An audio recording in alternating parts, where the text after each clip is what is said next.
Bonjour, bienvenue sur le podcast de l'Église évangélique baptiste La Bonne Nouvelle de Dijon. Nous sommes situés aux 5 rues du lycée à Dijon. Vous pouvez trouver des informations sur notre Église sur le site internet www.la-bonne-nouvelle.org. Passez une excellente journée ou soirée. Donc on continue à parler de finances, on continue à parler de Dieu et de l'argent, de Dieu et son argent qui est dans nos poches, ce qu'on avait parlé déjà. On continue aussi avec ces 4 principes, on en a déjà vu 2. Alors le troisième c'est pour aujourd'hui, donc ce principe sur les finances. Aujourd'hui c'est le principe de la solidarité. Alors avec un petit rappel des principes, on a vu le principe d'appartenance. Pourquoi est-ce qu'on parle de l'argent finalement dans l'Église ? Mais parce que l'argent, premièrement, appartient à Dieu, et comme nous appartenons à Dieu, nous rendons ce qui appartient à Dieu, et nous le donnons à qui ? À ceux qui appartiennent à Dieu et que Dieu choisit. Nous avons vu dans l'Ancien Testament que les Lévites, le peuple il y avait un impôt qu'on appelait la dîme, qui s'élevait à plus ou moins 25%, et que une partie de cette dîme était prélevée pour le service des gens que Dieu avait appelés à le servir. Donc le peuple des Lévites, il y avait les prêtres, les grands prêtres, les musiciens et ainsi de suite. Et pourquoi est-ce que cet argent était distribué finalement dans le peuple ? Mais parce que ils appartenaient au peuple de Dieu. Le deuxième point qu'on a vu, c'est le principe de liberté. Finalement, mais combien devons-nous donner, nous, aujourd'hui ? Sommes-nous encore sous la loi de la dîme ou bien sommes-nous sous une autre loi, une loi qui, finalement, ne met plus de limite à ce que nous donnons, mais il n'y a pas de règle, si ce n'est que ce que nous avons résolu dans notre cœur. Et nous avons vu que le principe de la dîme, finalement, que si un chrétien se dit, voilà, moi je donne 10% et puis les 90% je fais ce que je veux avec, c'est mon problème, mais finalement on retombe dans un principe de loi en se disant, Dieu est content et puis moi je suis content et je fais ce que je veux. Non. En fait, comme la totalité de notre argent appartient à Dieu, en fait, nous mettons maintenant devant Dieu ce qu'il place sur notre cœur. Et donc, 10%, ça peut être un barème qu'on décide, mais si on décide de dire, voilà, j'ai donné 10% et puis Dieu est content, en fait, on n'a pas compris que Dieu, tout lui appartient. Et donc, ça, c'est le principe. Alors, pour certains, 10% c'est atteignable, pour d'autres, c'est juste de la rigolade.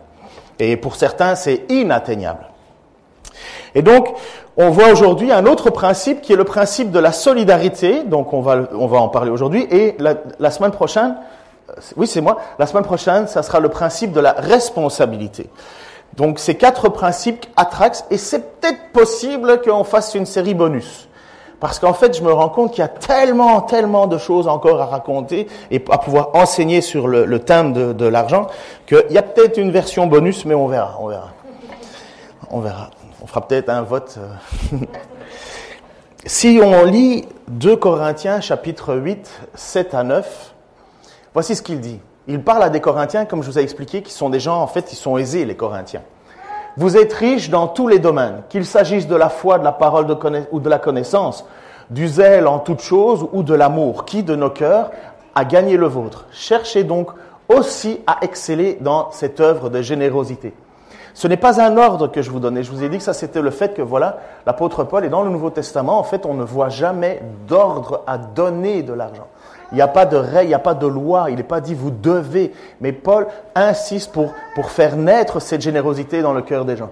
Ce n'est pas un ordre que je vous donne, mais en mentionnant le zèle que d'autres ont déployé, je cherche à éprouver l'authenticité de votre amour. C'est intéressant de voir que la générosité financière est une manière de prouver finalement l'authenticité de notre amour. Car vous savez comment notre Seigneur Jésus-Christ a manifesté sa grâce envers nous. Lui qui était riche, il s'est fait pauvre pour vous, afin que par sa pauvreté, vous soyez enrichis. Lorsque l'apôtre Paul parle justement de cette question financière pour faire des dons à l'église de Jérusalem qui est en difficulté financière, en difficulté forte, vu que l'église de Jérusalem, comme je vous ai expliqué, est composée de gens qui sont venus d'un petit peu partout, et à la Pentecôte qui suit, l'église naît et finalement les gens se retrouvent à perdre pour beaucoup leur emploi, à vivre sans ressources, et en même temps on sait qu'il y a une famine qui va arriver et ainsi de suite. Enfin bref, c'est une communauté isolée et qui a besoin de ressources. l'argent est envoyé aux apôtres et les apôtres gèrent l'argent en fonction des besoins de chacun. Donc quelqu'un avait un besoin plus particulier, les apôtres géraient cela. À un certain moment, vous allez voir qu'il a fallu régler un petit peu cette gestion de la communauté. C'est là que les apôtres font appel à des gens qui vont faire le service aux tables et ainsi de suite. Et les apôtres retourneront à l'enseignement et la prière. Et les diacres, la naissance du diaconat, qui existait quand même déjà un petit peu avant, mais là, les gens vont s'appliquer à faire la gestion de l'Église. Et nous voyons que la question de l'égoïsme est impensable pour un chrétien. Il ne peut pas exister un chrétien égoïste. Et nous allons le voir, et comme je vous dis, c'est notre principe de la solidarité. On ne peut pas dire que nous sommes amis de Dieu et en même temps fermer notre cœur à celui qui a des besoins. Après avoir mentionné ce passage, donc dans la question de faites part de votre, aidez et soyez généreux. Comme je vous le dis, ce n'est pas un ordre que je vous donne, mais les d'autres ont déployé le zèle. Montrez l'authenticité de votre amour. Pour les hommes, pour les jeunes couples ou les hommes mariés, vous savez très bien qu'il y a un moment là, rien ne remplace une bague. Vous savez ça. La bague l'effort que vous avez mis, vous pouvez passer à l'aspirateur, vous pouvez nettoyer la maison, tout ce que vous voulez, mais il y a un moment là quand l'homme met la main à la poche et achète quelque chose qui coûte, c'est une manière un peu plus élevée de prouver l'authenticité de son amour. Vous comprenez? Surtout quand le gars dit, écoute, je voulais m'acheter une pièce pour mon vélo, ou pour ma voiture, ou pour ceci, ou mon ordinateur, ou ceci. Et finalement, j'ai fait le sacrifice de plutôt qu'une pièce pour la truc qui me fait plaisir, j'ai acheté quelque chose pour toi, que je trouve complètement nul, parce que c'est juste une bague, mais pour prouver l'authenticité de mon amour. Voilà, vous avez compris? Ouais, j'ai l'impression que ça fait longtemps que j'ai pas acheté de bague. Hein. D'ailleurs, en fait, tout en disant cet exemple-là, je me dis, tu te tues toi-même, Ken, tais-toi.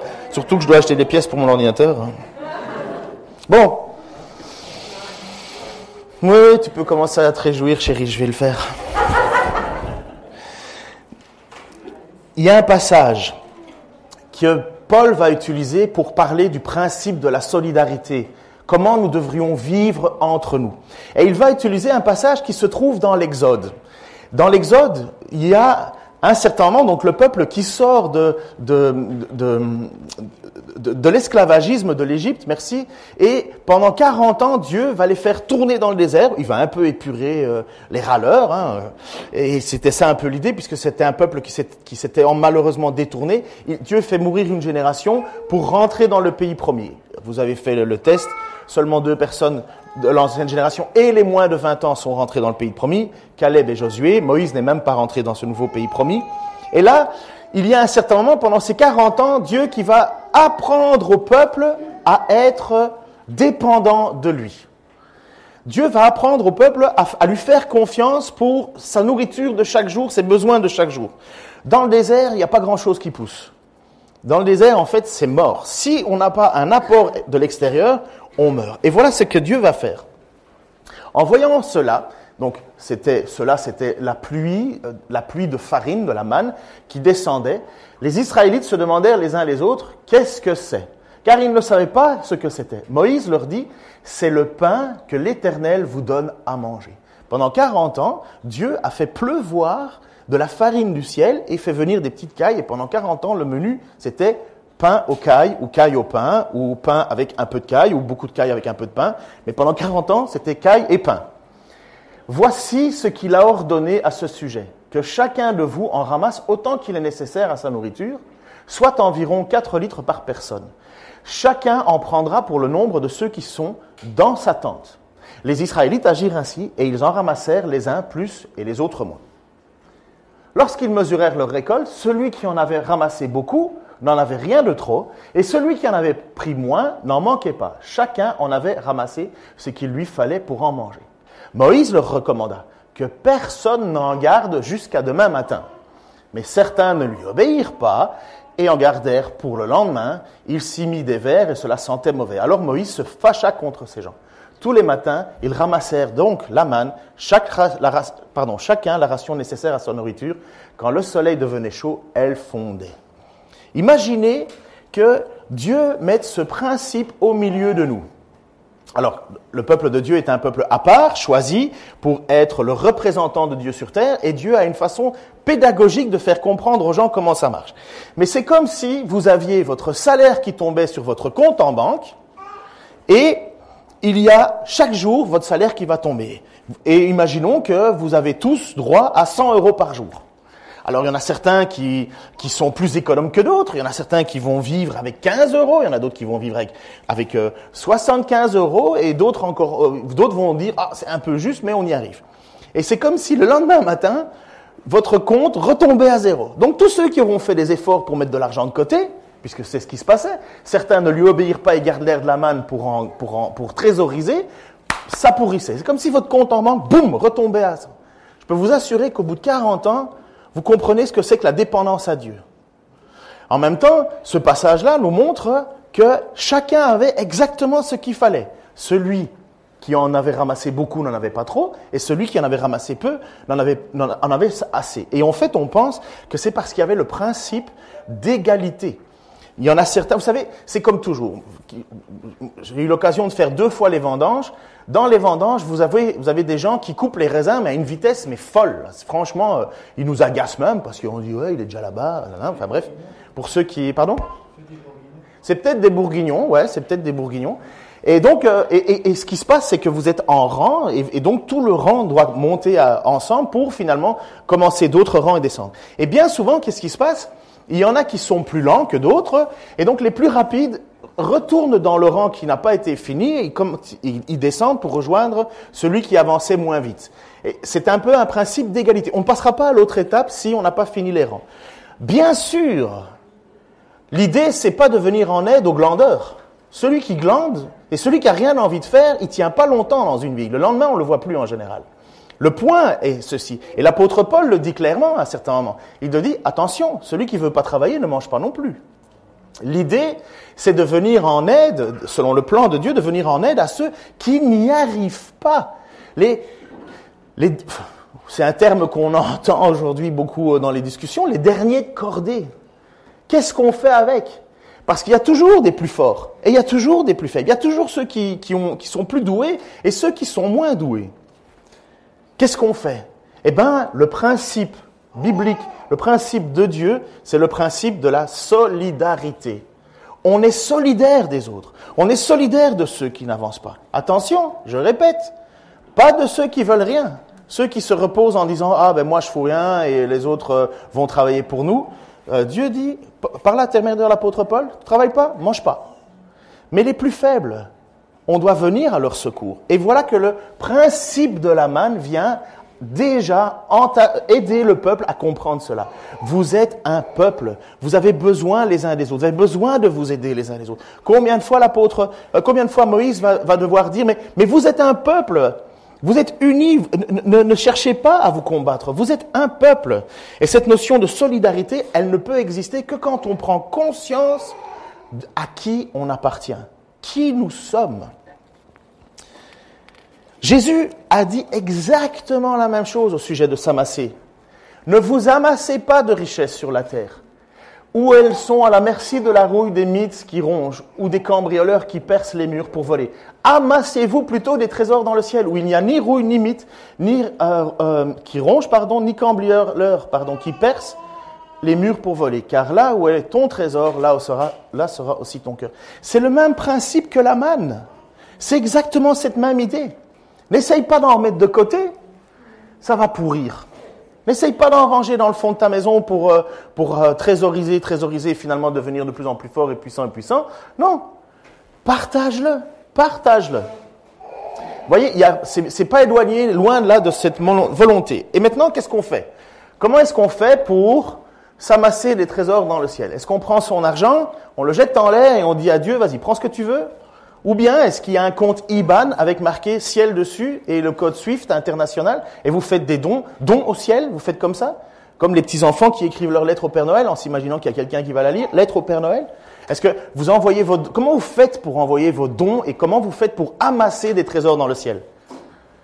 C'est pas sur votre compte en banque apparemment, puisque ça c'est à la merci des voleurs, de la rouille, de la teigne et ainsi de suite. Comment on fait pour amasser des trésors dans le ciel? Comment Dieu a prévu ce moyen-là? Fais-moi un sourire, tu as l'air d'être boudé.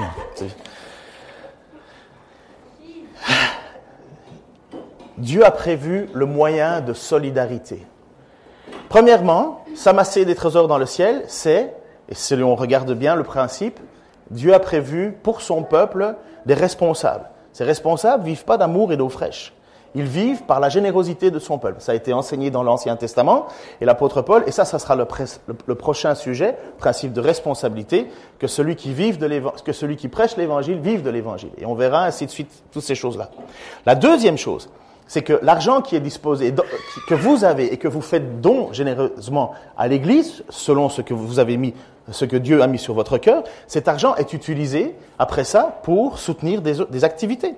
On soutient des missionnaires.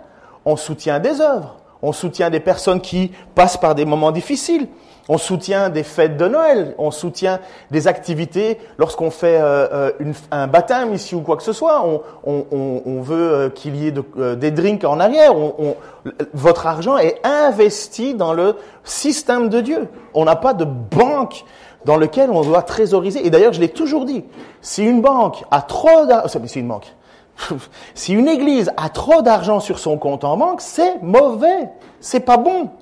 Alors après ça, la question c'est combien faut-il avoir pour prévoir, parce que l'idée c'est pas de devenir pauvre, mais combien faut-il mettre d'argent sur son compte en banque d'église pour parer aux éventualités. Honnêtement, il faut être sage, parce qu'il y a un moment là, c'est notre confiance, on la place en quoi et en qui?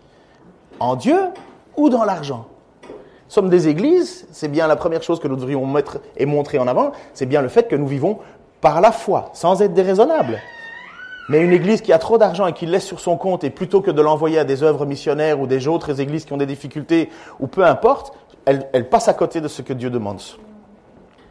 Regardez ce principe, il est dit exactement dans Jacques et dans Jean. Je vous ai mis parallèle. 1 Jean 3, 16, 18 et Jacques 2, 14, 17. Voici comment nous savons ce que c'est que d'aimer. Jésus-Christ a donné sa vie pour nous. Nous devons, nous aussi, donner notre vie pour nos frères. Si un homme riche voit son frère dans le besoin et lui ferme son cœur, l'amour de Dieu ne peut être présent en lui.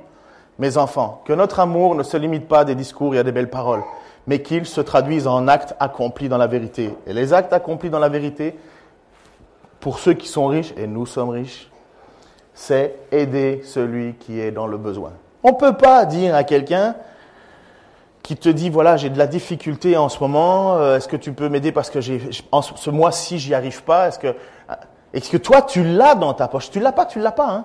Mais toi, tu l'as et que tu le donnes pas, il y a un moment là, il y a une contradiction entre ce que l'on dit être et ce que l'on fait. C'est exactement ce qu'il dit. Que notre amour ne se limite pas à de belles paroles.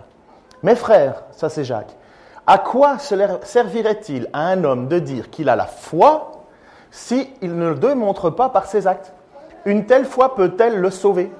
Supposez qu'un frère ou une sœur manque de vêtements et n'ait pas tous les jours assez à manger, et que l'un de vous dit « Au revoir mes amis, portez-vous bien et restez au chaud, et bon appétit », sans leur donner de quoi pourvoir aux besoins de leur corps, à quoi ça sert? Il est ainsi de la foi. Si elle reste seule, sans se traduire en actes, elle est morte. Vous voyez que la question de l'argent, là, quand on place un peu à la loupe pour savoir ce que Dieu veut, on se rend compte que la manière dont on gère notre argent, c'est la manière dont notre cœur se place devant Dieu. Comment on fait? Comment on fait pour être généreux? Puisqu'on voit bien qu'on se retrouve dans une situation où, si quelqu'un vient et que je l'ai, la question n'est pas de dire si je ne l'ai pas, mais si je l'ai, qu'est-ce que je fais avec? On ne peut pas dire à un frère ou une sœur, va te faire voir. Chauffe-toi, débrouille-toi avec tes problèmes. Appelle la CAF, démerde-toi. On ne peut pas dire ça. On ne peut pas. Ça doit nous briser à l'intérieur. Parce que nous sommes un peuple. Et parce que Dieu a prévu le principe de solidarité. Nous devons être solidaires. Le but, et Paul va le dire, le principe n'est pas de vous appauvrir. Parce qu'à travers votre appauvrissement, d'autres soient riches. C'est pas que vous devenez pauvres pour que eux deviennent riches. Non, c'est le principe de solidarité. Tu en as suffisamment. Donne à celui qui n'en a pas, que celui qui a 2 chemises en donne une, et ainsi de suite, et ainsi de suite. Et maintenant, ok, Mais on n'est pas, nos poches ne sont pas des cornes d'abondance dans lesquelles à chaque fois qu'on va mettre sa main dedans, hop, ça va sortir. Enfin, vous l'avez peut-être un jour espéré, mais ça n'arrive pas. Vous avez peut-être dit, ok, et dans votre raisonnement, c'est je ne peux pas donner ce que j'ai pas. Mais là, encore une fois, si c'est juste un principe de je donne ce que j'ai et si je l'ai pas, je donne pas, où est Dieu dans tout ça? Où est la capacité de notre Dieu de faire des choses miraculeuses et qui nous dépassent? Alors, je suis pas du tout du style, moi, parfois je suis trop rationnel. Et être trop rationnel nous empêche d'avoir la foi pure, simple et sans tâche. Et quand Dieu nous dit, à travers son écriture, « Fais-moi confiance, applique ma parole, vis ce que je te demande de vivre », il y a un moment où il faut lâcher la raison et il faut se lancer en avant. Et je vais vous donner 2 petites histoires qui sont des histoires véridiques, prouvées, authentifiées et qu'on trouve dans ce petit livre-là. Alors si vous voulez vous savoir exactement comment changer vis-à-vis de vos finances, petit livre tout simple de Randy Alcorn, Le principe du trésor, découvrir la joie de donner, c'est facile à lire, ça bouscule. Ça bouscule parce qu'en fait on se rend compte que même si on se croyait généreux, on ne l'est pas tant que ça. Et non plus, c'est pas l'idée de faire de nous des esclaves de la peur d'emmagasiner. C'est pas ça. Hein. Il faut être sage dans notre manière de gérer nos vies. Mais ça vient quand même nous travailler. Il y a un industriel qui s'appelait R.J. Le Tourneau. Et il a inventé des sortes de bulldozers. C'était dans les années 1900. Il donnait 90% de son salaire. Et voilà ce qu'il dit. Je pelletais mon argent vers lui et Dieu pelletait de l'argent vers moi en retour. Mais son bulldozer était plus gros que le mien. Qu'est-ce qu'il était en train de dire? Monsieur Tourneau disait, moi j'ai fait le choix d'être généreux et je donnais 90% de mon argent pour le service, les missionnaires, les ci, les là. Il confiait son argent aux responsables dans des églises, des missions et cet argent était réinvesti. Et Monsieur Le Tourneau dit, au plus j'étais généreux, au plus Dieu me donnait de l'argent et au plus je pouvais être encore généreux. Au plus je donnais, au plus je recevais. Au plus je donnais, au plus je recevais. Et là on se dit, ouais, je vais être généreux moi aussi alors. Comme ça je vais emmagasiner. Si on pense ça, on passe à côté du projet de Dieu et on se rend compte que finalement la cupidité, on ne l'a pas encore tuée en nous et qu'on pense que notre statut social va se faire en fonction de l'argent. Jésus a dit ceci en Luc, chapitre 6, 38. « Donnez et on vous donnera. On versera dans le pan de votre vêtement une bonne mesure, bien tassée, secouée et débordante, car on emploiera à votre égard la mesure dont vous serez servis pour mesurer. » Est-ce que Jésus a chanté cette petite parole, les mains dans les poches en sifflotant une petite air, en disant « Bon, c'est peut-être pas vrai, mais ça fait joli à dire ». Ou bien Jésus est bien le Fils de Dieu, que quand il parle, sa parole se réalise. Lorsqu'il promet quelque chose, ça se met en œuvre. Et il dit « Je vais vous donner pour que vous donnez. Je vais vous tasser bien remplis vos vies et vos poches, et puis vous donnerez. » Non, il commence en disant « Donnez. Donnez, et on vous donnera. » Et je crois qu'un homme comme Monsieur Les Tourneaux a bien compris ça. C'est pas le seul passage, mais il a bien compris que si il devenait un moyen de générosité envers les autres, Dieu allait lui permettre de pouvoir continuer à être généreux. C'est exactement ce que l'apôtre Paul va dire aux Corinthiens, chapitre 2, chapitre 9, versets 6 à 9. Rappelez-vous, semence parcimonieuse, maigre récolte, semence généreuse, moisson abondante. Que chacun donne ce qu'il aura décidé en son cœur, le principe de liberté, il n'y a pas de règle, sans regret ni contrainte, car Dieu aime celui qui donne avec joie. Il a aussi le pouvoir de vous combler de toutes sortes de bienfaits. Ainsi, vous aurez en tout temps et en toutes choses tout ce dont vous avez besoin, et il vous en restera encore du superflu pour toutes sortes d'œuvres bonnes. Ainsi qu'il est écrit, on le voit donner largement aux indigents, il demeure pour toujours approuvé par Dieu. Ce que l'apôtre Paul est en train de dire, et je pense que je l'ai abordé déjà la semaine passée, c'est que Dieu cherche des personnes qui vont être généreuses, qui vont s'engager à vouloir faire part de leur argent.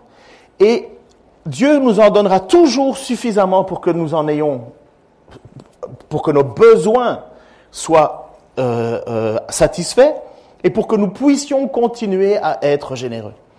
Mais honnêtement, là, ça demande de la foi de faire ça, n'est-ce pas? Ça vient nous titiller fort, la question de l'argent. Avouez, moi honnêtement, là, en préparant le message, je me sens tiraillé. Là. Combien je veux mettre de côté sur mon compte en banque? Combien je veux trésoriser? Combien est-ce que ça m'apaise? Est-ce que je me sens bien en mettant de l'argent de côté, en se disant bon ben finalement j'ai de quoi vivre et j'ai de quoi assurer mon coup dur? Ou à un moment là je me trouve en tension en disant finalement ma foi à Dieu elle va bien quand j'ai de l'argent sur mon compte en banque et j'ai pas trop foi quand j'ai pas d'argent. Pendant tout un temps on était propriétaires de notre maison, ma femme et moi. Et je me souviens qu'il y avait des moments où ça allait mal. Et qu'est-ce que je me disais? Je regardais mon plafond avec les mains dans ma tête. Et j'étais sur mon lit et je me disais comme ceci. De toute façon, j'ai ma maison. S'il arrive un problème, je peux vendre ma maison. Voilà comment je réagissais. Et j'avais évacué Dieu en disant, pas besoin, j'ai une maison. Et je vendrai. Mais non, j'ai plus rien. Donc, plus de maison. Je ne vis qu'avec la générosité. Vous me mettez dehors, je suis à la rue. J'ai plus de maison, j'ai plus rien. Moi. Donc, je vis avec cette réalité maintenant que j'ai plus qu'à crier à Dieu. J'ai plus que ça. Bien sûr, on travaille, on n'est pas là en faisant rien. Mais il y a un moment là où mes prières sont devenues beaucoup plus authentiques, beaucoup plus serrées à Dieu parce que j'ai rien. Je pense que quand Jésus dit il est plus difficile à un riche de rentrer dans le royaume des dieux qu'un chameau de passer par le chat d'une aiguille, c'est parce qu'il y a une réalité, il y a une dualité entre l'argent et nous. Il y a une dualité entre l'argent et nous. Et maintenant, Dieu nous dit, tu as de l'argent, c'est bien, mais il faut que tu l'utilises pour mon royaume, parce que tu vas devoir me rendre des comptes.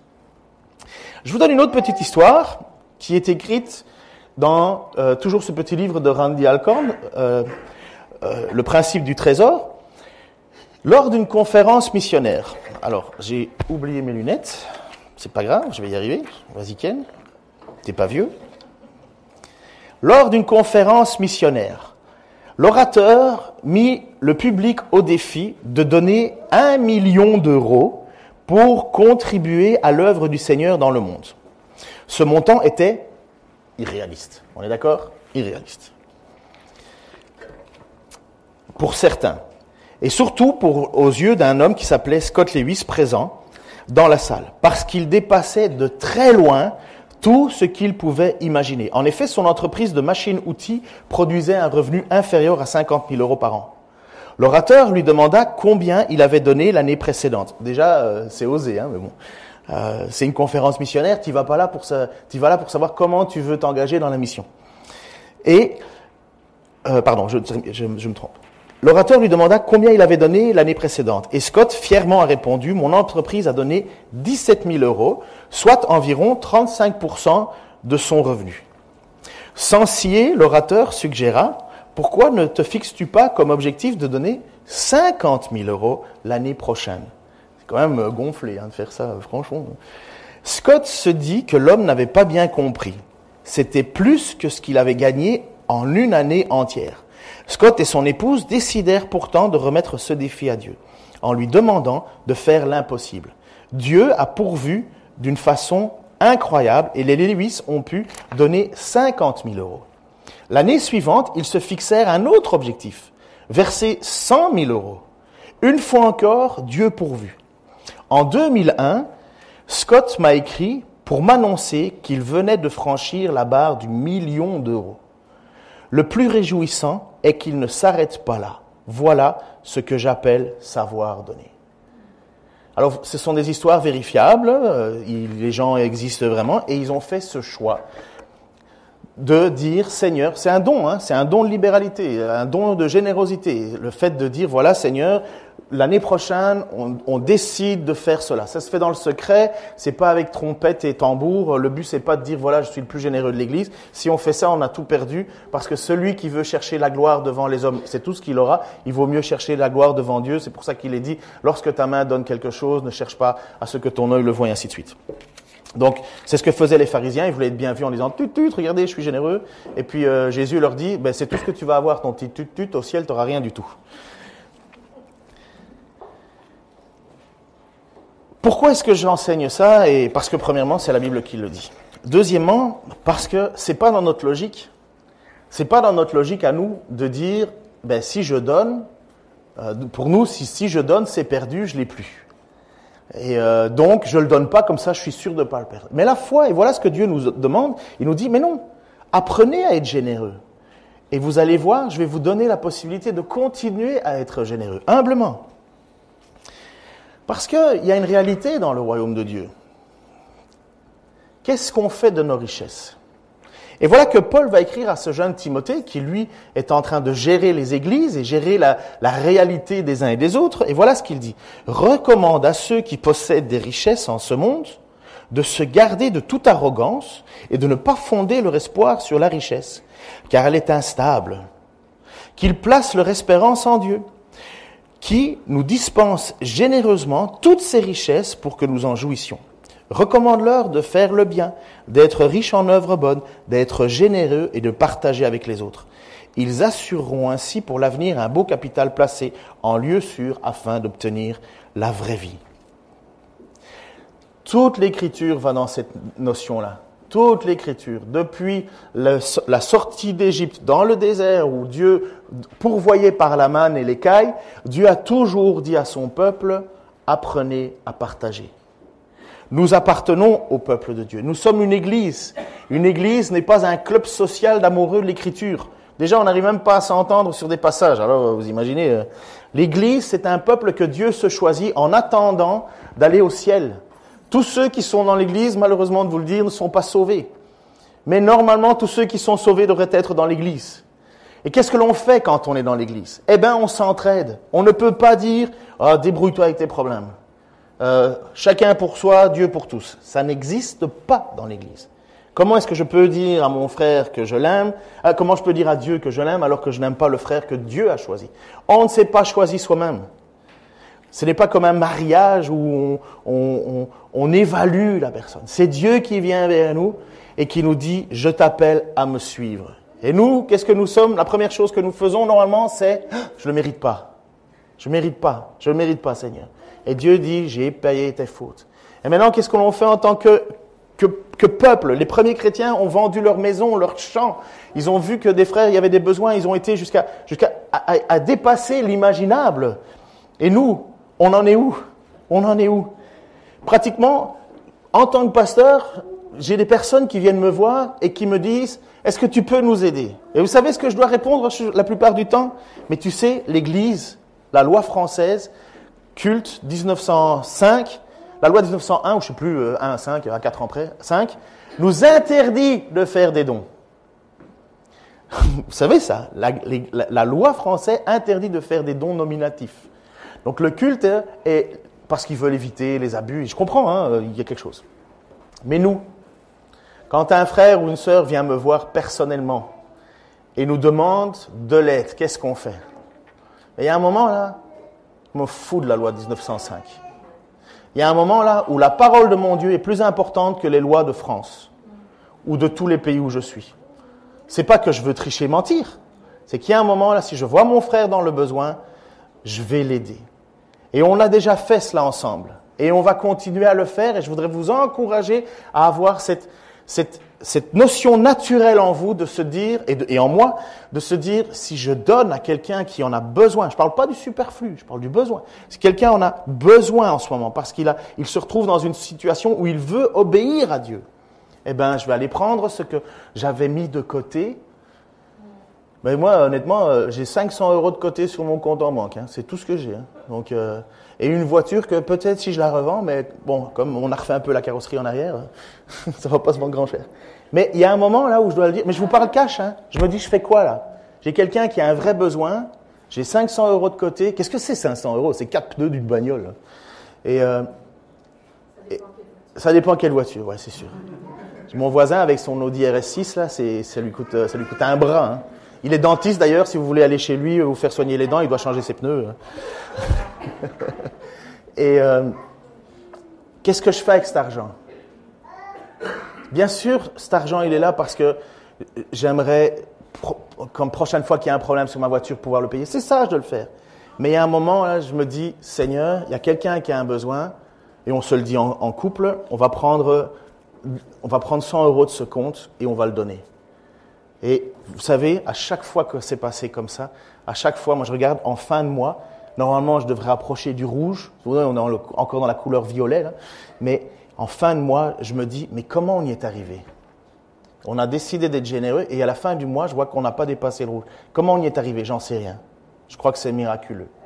Je pense qu'il y a un moment là où Dieu nous aide. Il y a des fois où on a été généreux dans le secret et nous-mêmes, après ça, on a eu des gens qui ont été généreux envers nous sans qu'on ait fait quoi que ce soit comme demande. Je vous encourage à croire ce que Dieu dit dans sa parole. Pas le but de vous enrichir, le but d'être généreux. Vous savez pourquoi? Parce qu'il y a tellement de joie à être généreux. Tellement de joie à donner. Et comment on fait ça maintenant pratiquement au milieu de nous? Est-ce qu'on reste dans la théorie ou on passe à la pratique? Est-ce qu'on reste dans la théorie ou on passe à la pratique? On passe à la pratique, d'accord. Mais dans notre église, en ce moment, il y a un couple qui va se mettre en ordre devant Dieu pour se marier. Ils n'ont pas d'argent. Ils ont dû faire des prêts. Et nous, on est là en tant qu'église en se disant, qu'est-ce qu'on fait? Ils veulent obéir à Dieu, ils veulent mettre leur vie en ordre devant Dieu, donc qu'est-ce qu'on fait? Est-ce qu'on fait quelque chose ou pas? Il y a d'autres situations qui vont arriver. On a eu des situations de personnes qui devaient envoyer leur fils à l'université, mais n'avaient pas les frais. On a eu d'autres situations où il y a des gens qui devaient payer, vous avez parlé de payer des frais médicaux dans des pays où il n'y a pas d'assurance sociale. On l'a fait. Et moi, j'aimerais, et j'espère que vous aussi, que ça soit quelque chose de naturel. Comme au départ, les apôtres, on leur faisait connaître les besoins et les apôtres distribuaient en fonction. On a un trésorier pour gérer l'argent, pour voir et pour veiller. Moi, je ne sais pas qui donne pas. Je sais juste ce que nous, on donne. C'est tout ce que je sais. Mais est-ce qu'on veut vivre ça? Alors, dans l'avenir, on va mettre ça en pratique, si vous êtes d'accord. On fera constamment, ce sera, quand on évaluera qu'il y a un besoin qui est légitime, on vous le présentera. Et selon le principe de liberté, vous mettrez de côté ce que vous avez désiré. Entre Dieu et vous, avec cette seule prière, Seigneur, aide-moi à être généreux. Aide-moi à être généreux. Et ça se passera entre vous et Dieu. Il n'y a personne qui va savoir quoi. Mais je suis convaincu d'une chose. Il y a une joie qui va être, merci Seigneur, de pouvoir prouver l'authenticité de mon amour pour toi. Seigneur, merci pour cette grâce que tu nous donnes de pouvoir être généreux. Seigneur, on a tous besoin d'argent. On a tous des besoins dans notre société où rien n'est gratuit. Même se stationner n'est pas gratuit.